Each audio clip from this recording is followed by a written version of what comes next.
Hello students. आज हम आपकी 10th क्लास की विज्ञान की वर्कशीट नंबर 64 करने वाले हैं, जो कि 14 अक्टूबर के लिए है। यहाँ सभी बच्चे अपना नाम लिखेंगे, यहाँ अपने कक्षा अध्यापक का नाम लिखेंगे। आज हम पढ़ने वाले तत्वों का आवर्त वर्गीकरण। अब इससे पहले हमने तत्वों के आवर्त वर्गीकरण में एक वर्कशीट और कर चुके हैं, जिसमें हमने डोबरनर त्रिक और न्यूलैंड के अष्टक नियम के बारे में पढ़ा था। आज हम जो है मेंडलीफ की आवर्त सारणी के बारे में पढ़ने वाले हैं। मेंडलीफ एक ऐसे वैज्ञानिक थे जिन्होंने एक अच्छी टेबल बनाई थी, ठीक है ये, और उसको मेंडलीफ आवर्त सारणी के नाम से जाना जाता है। और उनके आधार पर ही आज जो आधुनिक आवर्त सारणी बनी हुई है, उन्हीं के आधार से बनी हुई है। अब न्यूलैंड ने क्या किया था, मैं आपको एक जनरल व्यू देता हूँ पहले पढ़ाने से पहले। न्यूलैंड साहब ने ये किया था कि उन्होंने परमाणु द्रव्यमान को पकड़ा था और हर एलिमेंट की ऑक्सीजन और हाइड्रोजन के साथ रिएक्शन कराई थी। ऑक्सीजन और हाइड्रोजन के साथ रिएक्शन कराई, जो एक से ऑक्साइड बने उन्हें एक साथ रखा, जो एक से हाइड्राइड बने एक साथ रखा। उन्होंने हाइड्रोजन और ऑक्सीजन को इसलिए पकड़ा था क्योंकि हाइड्रोजन और ऑक्सीजन क्या होते हैं, बहुत ज़्यादा अभिक्रियाशील होते हैं। लगभग ये हर तत्व के साथ अभिक्रिया करके कोई ना कोई यौगिक बनाते हैं। तो जो एक से हाइड्राइड बने थे, मोनोहाइड्राइड, कुछ डाईहाइड्राइड, कुछ ट्राइहाइड्राइड, तो उन्होंने एक साथ इनको रखा। उसी तरह से कुछ मोनोऑक्साइड, कुछ डाईऑक्साइड, कुछ ट्राईऑक्साइड। तो देखिए, हम पहले इसमें आपके मेंडलीफ के बारे में बात जान लेते हैं। आवर्त सारणी के जन्मदाता मेंडलीफ क्या थे जी? आवर्त सारणी के जन्मदाता के रूप में इनको जाना जाता है। मेंडलीफ का जन्म 8 फरवरी 1834 में रूस के पश्चिमी साइबेरिया के टोबोलस्क स्थान में हुआ था। उनके द्वारा प्रस्तावित तत्वों की व्यवस्था को मेंडलीफ की आवर्त सारणी कहा जाता है, कि उन्होंने जो व्यवस्था की थी तत्वों की, उसको मेंडलीफ की आवर्त सारणी कहते हैं। आवर्त सारणी में एकमेव सिद्धांत साबित हुआ था, और आवर्त सारणी में एकमेव सिद्धांत इन्होंने साबित किया था। इससे नए तत्वों की खोज के लिए प्रेरणा मिली थी कि हाँ जी, इस तरह से सारणी बनती है। इस के बाद क्या होते हैं, एलिमेंट क्या होते हैं, वापस आ जाते हैं, प्रॉपर्टी वापस आ जाती है। तो इसका मतलब नए एलिमेंट की खोज हम कर सकते हैं।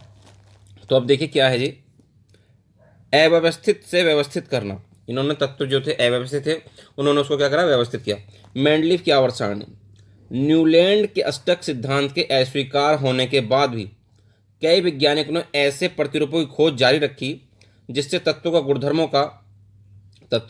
का उनके परमाणु द्रव्यमान के साथ संबंध स्थापित हो चुके हैं। जो तत्व के गुणधर्म हैं वो उनके परमाणु द्रव्यमान के साथ संबंध स्थापित हो चुके हैं।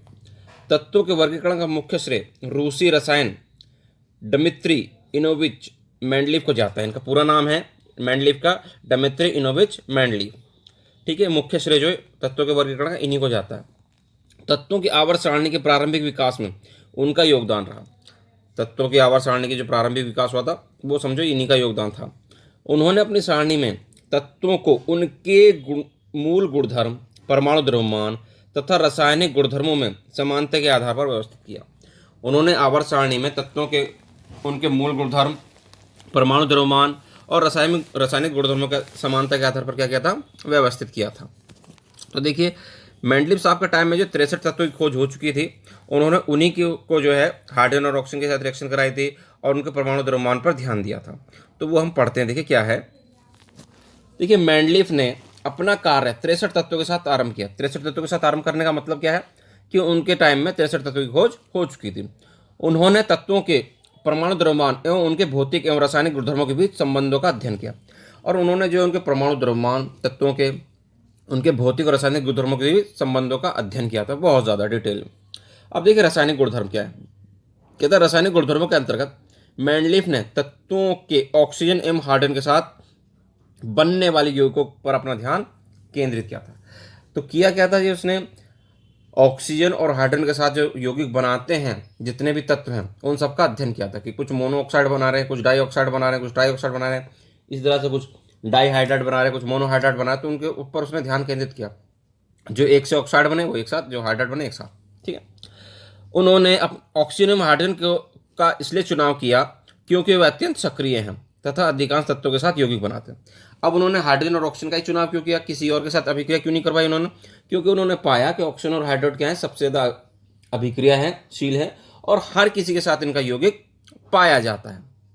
आगे, तत्वों से बनने वाले हाइड्राइड एवं ऑक्साइड के सूत्र को तत्वों के वर्गीकरण के लिए मूलभूत गुणधर्म माना गया। जो तत्वों के वर्गीकरण के लिए मूलभूत आधार माना गया था, वो हाइड्राइड और ऑक्साइड के सूत्र को ही माना गया था।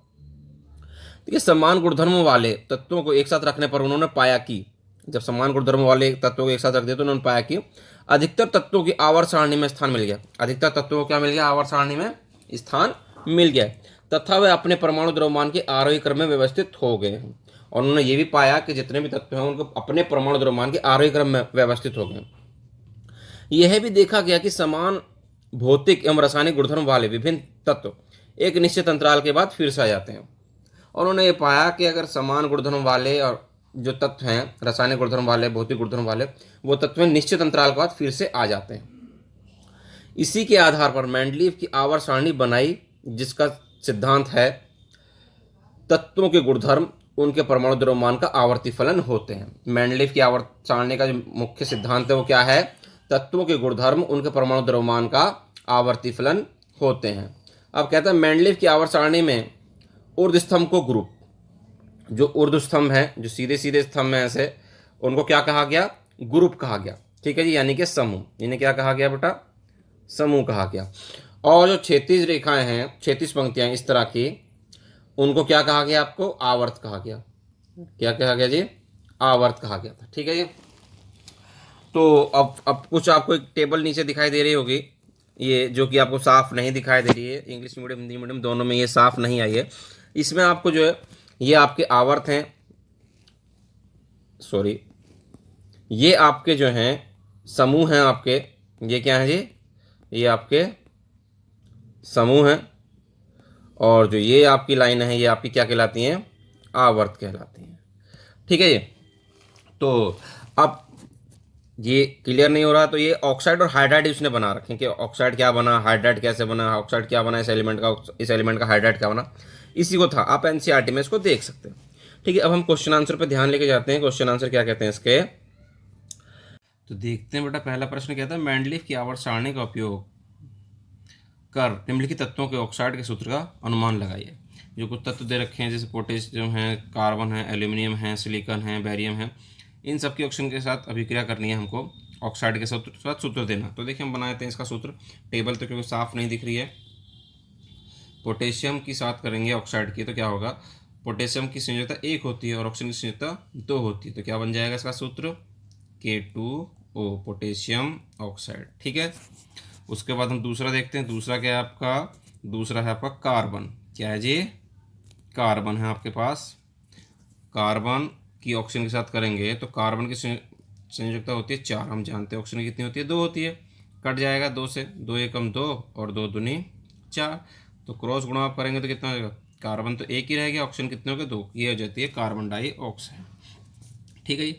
तीसरा हमें देखना है किसका जी? एल्यूमिनियम के साथ। तीसरा किसके साथ है? एल्यूमिनियम के साथ ऑक्साइड की, ऑक्सीजन की, यानी कि एल्यूमिनियम की संयोजकता 3 होती है हम जानते हैं और ऑक्सीजन की 2 होती है। तो इसका फॉर्मूला क्या बन जाएगा? Al2O3। ठीक है जी। आपको बिल्कुल बना के बताया जा रहा है। इसी तरह सिलिकॉन का देखें तो सिलिकॉन की देखें तो सिलिकॉन की संयोजकता भी कितनी होती है? ऑक्सीजन के नीचे होता है 4 होती है, और सॉरी कार्बन के नीचे होता है, और ऑक्सीजन की कितनी होती है? 2 होती है। तो ये भी कट जाएगा, 2 एकम 2, 2 दूनी 4। तो ये क्रॉस गुणा करेंगे कितना हो जाएगा?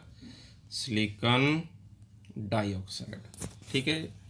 अब बेरियम की बात करें, अगर बेरियम की देखें, बेरियम की ऑक्साइड के साथ करेंगे, ऑक्सीजन के साथ, यानी कि बेरियम की भी 2 होती है और ऑक्सीजन की भी 2 होती है। तो कट जाएगा, 2 एकम 2 और 2 एकम 2, तो एक ही रहेगी इसकी। तो क्या हो जाएगा फॉर्मूला इसका? BaO, barium oxide. ठीक है जी। अब हम इसका दूसरा क्वेश्चन देखते हैं। तो देखिए दूसरा क्वेश्चन क्या कहता है? कहता है मेंडलीव द्वारा निर्मित आवर्त सारणी के नियम का आधार क्या था? किस आधार पर उन्होंने जो है अपनी सारणी क्या है बनाई? नियम का आधार देखिए यहाँ से लिख सकते हैं आप। ये उन्होंने अपनी सारणी में तत्वों के को उनके गुणधर्म, उनके मूल गुणधर्म, परमाणु द्रव्यमान और तथा रासायनिक गुणधर्मों की समानता के आधार पर व्यवस्थित किया था।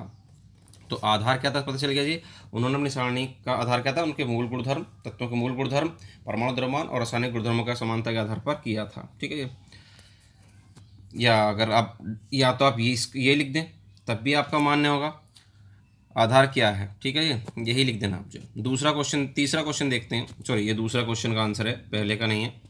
तीसरा क्वेश्चन देखिए, मेंडलीव ने अपनी आवर्त सारणी तैयार करने के लिए कौन सा मापदंड अपनाया? तो मेंडलीफ ने अपनी आवर सारणी तैयार करने के लिए कौन सा मापदंड अपनाया था? उन्होंने तत्वों के परमाणु द्रव्यमान एवं उनके भौतिक और रासायनिक गुणधर्मों के बीच संबंधों का अध्ययन किया था। ये तीसरा क्वेश्चन हो जाएगा। आप यहाँ से उन्होंने से लेकर संबंधों का अध्ययन किया तक लिख देंगे। ठीक है जी। कौन सा मापदंड आया था? उन्होंने परमाणु द्रव्यमान और उनके भौतिक एवं रासायनिक गुणधर्मों के बीच संबंधों का अध्ययन किया था। तो देखिए चौथा क्या कहता है आपका, मेंडलीफ कितने तत्वों के ऑक्सीजन एवं हाइड्रोजन के साथ बनने वाले यौगिकों पर ध्यान केंद्रित क्यों किया? उन्होंने ऑक्सीजन और हाइड्रोजन के साथ ही जो यौगिक बन रहे हैं तत्वों को, उनके साथ पर ही ध्यान क्यों केंद्रित किया था? यहाँ से लिखेंगे आप इसका, उन्होंने ऑक्सीजन और हाइड्रोजन के लिए चुनाव इसलिए किया था क्योंकि वे अत्यंत सक्रिय हैं तथा अधिकांश तत्वों के साथ यौगिक बनाते हैं। समझ गए बेटा? तो यहाँ से आप यहाँ तक लिख देंगे यौगिक बनाते हैं। ये आपका हो जाएगा चौथे क्वेश्चन का आंसर। ठीक है बेटा, क्यों ध्यान केंद्रित किया था? अब देखिए आगे क्या है, आगे है आपका वाक्य को पूरा करें, वाक्य पूरे करने। तो देखिए मेंडलीफ की आवर्त सारणी में ऊर्ध्वस्तंभ को क्या कहते हैं? हम जानते, ऊर्ध्वस्तंभ को कहते हैं हम समूह। तो पहले खाली स्थान में क्या आ जाएगा आपका? समूह आ जाएगा। ठीक है। तथा क्षैतिज पंक्तियों को हम कहते हैं आवर्त। क्या कहते हैं बेटा? आवर्त। यहाँ लिख के दे रखा आपको। ऊर्ध्वस्तंभ को क्या कहते हैं? समूह कहते हैं। क्षैतिज पंक्तियों को क्या कहते हैं? आपके आवर्त कहते हैं। ठीक है ये। तो इस तरह से आपकी वर्कशीट पूरी हो जाएगी। उम्मीद करते हैं आपको वर्कशीट अच्छे समझ आ गई होगी। तो वीडियो पसंद आए तो वीडियो को लाइक करें, शेयर करो, कमेंट करो। तो देखिए आगे आपको कुछ संदेश दे रखा है, वो संदेश भी हम देखना जरूरी है क्योंकि महामारी का दौर चल रहा है। कहते कोविड के संदर्भ में उचित व्यवहार संबंधी संदेश क्या है जी? कोविड-19 के विरुद्ध लड़ाई में सुरक्षित रहने के लिए मास्क पहने। ठीक है, सभी को क्या पहनना है? मास्क पहन कर रहना है। स्पेशली जब आप भीड़ भाड़ वाले इलाके में हो, गली मोहल्ले में चलें तो आपको मास्क पहनना ही ज़रूरी है। ठीक है, जब आप अकेले हो तो कोई ज़रूरत नहीं, लेकिन बाहर निकले तो मास्क ज़रूर पहनें। तो इसी के साथ मिलते हैं आपसे अगली वीडियो में।